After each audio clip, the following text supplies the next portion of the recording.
Last week that means September 7th നമ്മുടെ സ്കൈയിൽ ഒരു ബ്ലഡ് മൂൺ അപ്പിയർ ആയി. ദാറ്റ് മീൻസ് മൂണിൻ്റെ കളറ് റെഡ് ആയിട്ട്. എന്താണ് ദാറ്റ് ഈസ് ആക്ച്വലി ചന്ദ്രഗ്രഹണം. That means lunar eclipse. ഒരു കംപ്ലീറ്റ്ലി ഒരു ലൂണാർ എക്ലിപ്സ് ആയിരുന്നു അന്ന് ഉണ്ടായിരുന്നത്.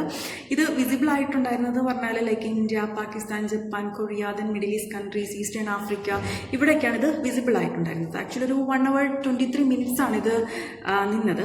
ഇനി എന്താണ് ഈ ലൂണാർ എക്ലിപ്സ് എന്ന് പറയുന്നത്?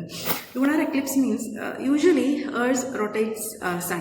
നമ്മുടെ ഭൂമി സൂര്യനെ വലം വെക്കുകയും മൂൺ എന്ന് പറയുന്നത് ഭൂമിയെ വലം വെച്ചിട്ടാണ് നിൽക്കുന്നത്.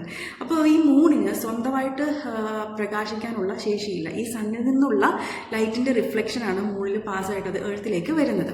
So during the lunar time ഇത് മൂന്നും ഒരേ പാത്തിൽ വരുന്നു. That means first of all sun, then earth, then moon. ഈ സണ്ണിൻ്റെയും മൂണിൻ്റെ ഇടയ്ക്ക് എർത്ത് വരുന്നു. അപ്പോൾ ഈ സണ്ണിൽ നിന്നുള്ള ലൈറ്റ് ഡയറക്റ്റ് ആയിട്ട് മൂണിലേക്ക് എത്തിച്ചേരുന്നില്ല. ഇത് എർത്തിലൂടെ പാസ് ചെയ്തിട്ടാണ് മൂണിലേക്ക് എത്തുന്നത്.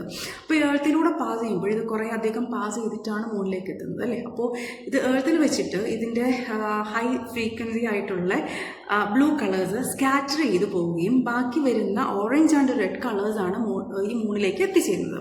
അതുകൊണ്ടാണ് നമുക്ക് നോക്കുമ്പോൾ ഇതൊരു ലൈക്ക് ബ്ലഡ് കളറിൽ അല്ലെങ്കിൽ ഒരു റെഡ് കളറിൽ ഇത് അപ്പിയർ ആകുന്നത്. ഓക്കെ, ആ ഒരു പ്രോസസ്സാണ് ലൂണാർ എക്ലിപ്സ് എന്നതുകൊണ്ട് ഉദ്ദേശിക്കുന്നത്.